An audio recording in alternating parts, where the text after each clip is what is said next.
இது மகிமை நேரம். உடைய கர்த்தரும் இரட்சகருமாகிய இயேசு கிறிஸ்துவின் இடைநேற்ற நாமத்தினாலே மகிமை டிவி நேயர்களை நான் வாழ்த்துகிறேன். இந்த மகிமை நேர நிகழ்ச்சியின் மூலமாக கர்த்தருடைய வசனத்தை உங்களோடு கூட தியானிப்பதிலே நான் மகிழ்ச்சி அடைகிறேன். பிரியமானவர்களே, கனப்படுத்துதல் என்பதை குறித்து நாம் தியானித்து வருகிறோம். முதலாவதாக நாம் தேவனை கனப்படுத்த வேண்டும்.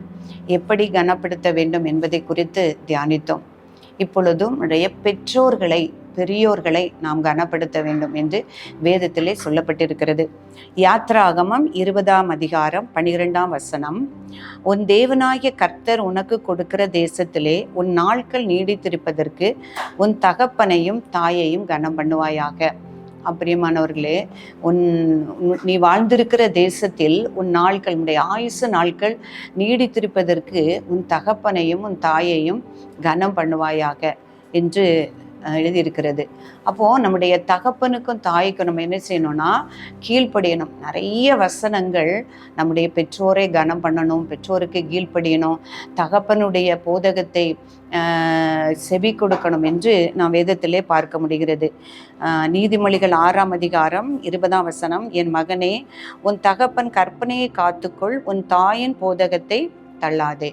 அதே போல உன் பெற்றோருக்கு எல்லா விதத்திலும் எல்லா காரியத்திலும் கர்த்தருக்கு கீழ்ப்படிந்திரு, அதே அவருக்கு பிரியம் என்று நம்ம கொலோசையர் நிருபத்தில் நம்ம பார்க்கிறோம். அப்போ பெற்றோருக்கு முதலாவதாக கீழ்ப்படிய வேண்டும். அடுத்தது அவங்களுடைய போதகத்துக்கும் அவங்களுடைய புத்திமதிக்கும் நாம செவி கொடுக்க வேண்டும். உன்னுடைய தாய் போதகத்தை தள்ளாதே, அவள் வயது சென்றவளாகும் போது அவளை அசட்டை பண்ணாதே என்று எழுதியிருக்கிறது. அப்போ பெற்றாருக்கு நம்ம கீழ்ப்படிந்து அவருடைய போதகத்தை அவருடைய புத்திமதியை கேட்க, விசேஷமாக நம்ம வாலிப நாட்களில் அவர்களுடைய உபதேசத்துக்கும் புத்திமதிக்கும் நாம் செவி கொடுப்பதன் மூலமாகத்தான் நம்ம என்ன செய்ய முடியும், அவர்களை கனப்படுத்த முடியும்.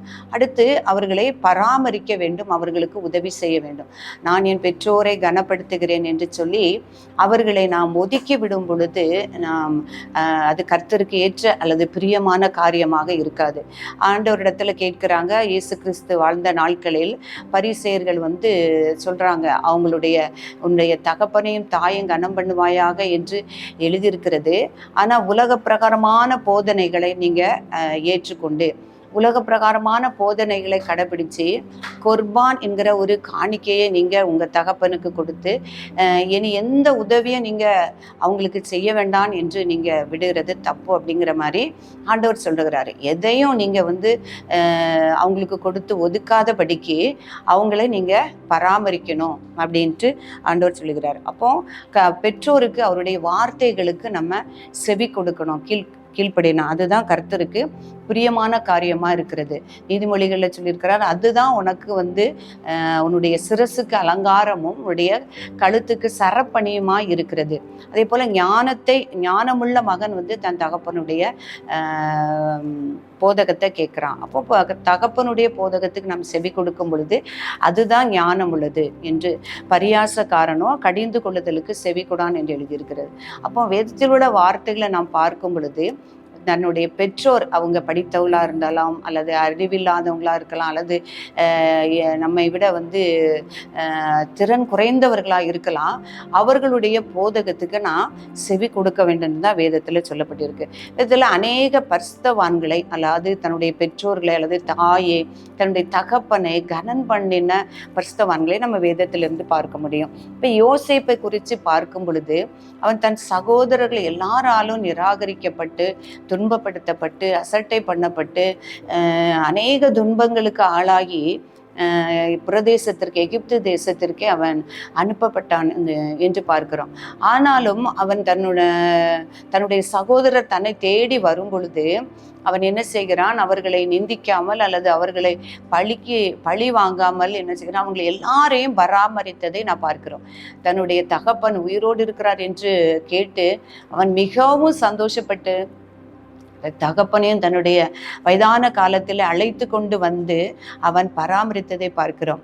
பிரியமானவர்களே, அநேகர் என்ன செய்வாங்க அப்படின்னா, தன் ஒரு உயர்ந்த அந்தஸ்திலே வரும் பொழுது தன் தகப்பனையும் தாயையும் பராமரிக்க தவறி விடுகிறார்கள். இந்த யோசேப்பை பாருங்க, தன் ஒரு தேசத்துக்கே அதிபதியாக இருந்த போதும் தன்னுடைய சகோதரர்களையும் தன்னுடைய தகப்பனையும் தன்னிடமாக சேர்த்து கொண்டு அவன் மரண பரியந்தம் அவருடைய தகப்பனை பராமரித்தார் என்று நாம் பார்க்கிறோம். அப்போ இது அவனுடைய தகப்பனுக்கு ஒரு பெரிய கனத்தை கொடுத்ததாக காணப்படுகிறது. அதே போல தன்னுடைய தகப்பன் உடைய பிரார்த்தனைக்காக தன்னுடைய ஜீவனை போனாலும் பரவாயில்லை, தன் தகப்பன் கர்த்தரிடத்திலே கொடுத்த ஒரு பிரார்த்தனைக்காக தன்னையே அர்ப்பணித்த ஒரு பரிசுத்த ஒரு ஸ்திரியை குறித்து நான் பார்க்கும் பொழுது, நியாயாதிபதியாகிய எப்தா என்ன செய்கிறான் அப்படின்னா, அவன் அம்மோனியர்கள் அவனை எதிர்த்து போரிட வரும்போது அவன் தேவனிடத்திலே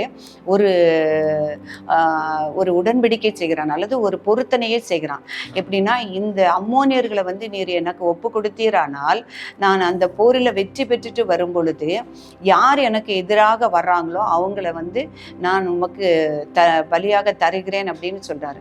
ஆனா அந்த எப்தாவுக்கு ஒரே ஒரு மகள், ஒரே ஒரு குமாரத்தி.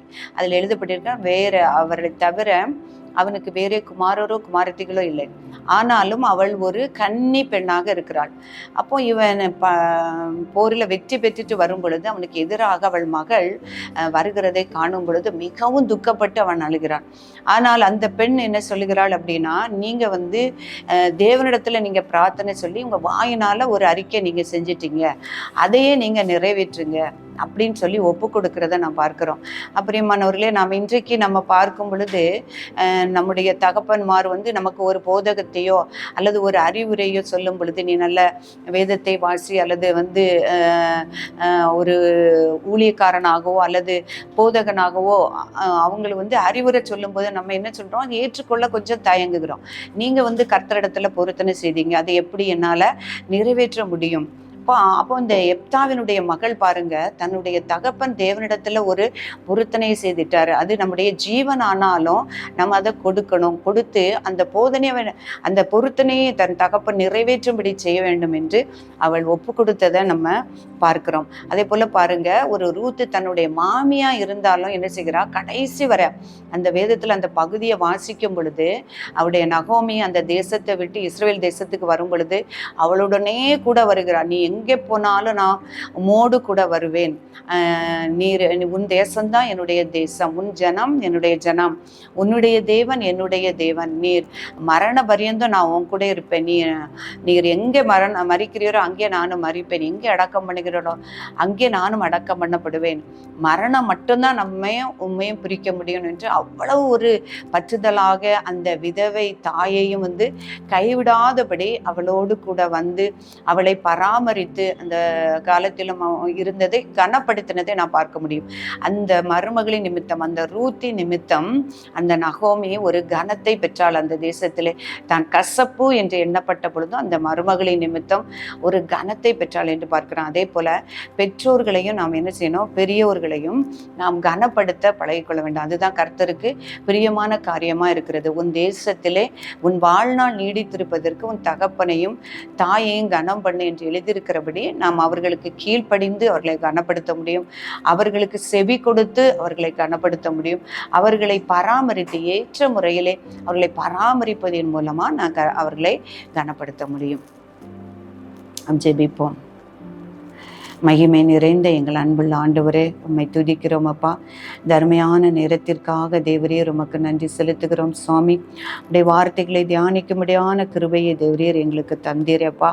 எங்கள் பெற்றோர்களை கனப்படுத்தவும் ஆண்டவரே, எங்கள் ஆயுசு நாட்கள் நீடித்திருப்பதற்கு அவர்களை கனப்படுத்தவும், அவர்களுக்கு கீழ்ப்படியவும், அவர்களுடைய உபதேசத்தை அவர்களுடைய ஆண்டவரே ஸ்தோத்திரம் அப்பா, உபதேசத்தை கேட்கவும் செவி கொடுக்கவும் கூடிய கிருபையை கர்த்தர் எங்கள் ஒவ்வொருவருக்கும் தரும்படியாய் நாங்கள் ஜெபிக்கிறோம் சுவாமி.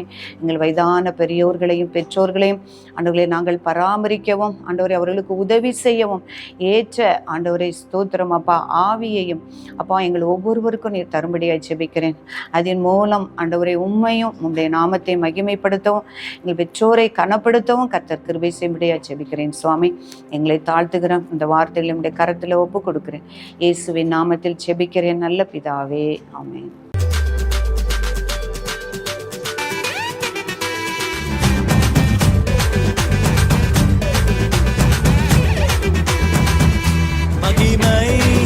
மகிமை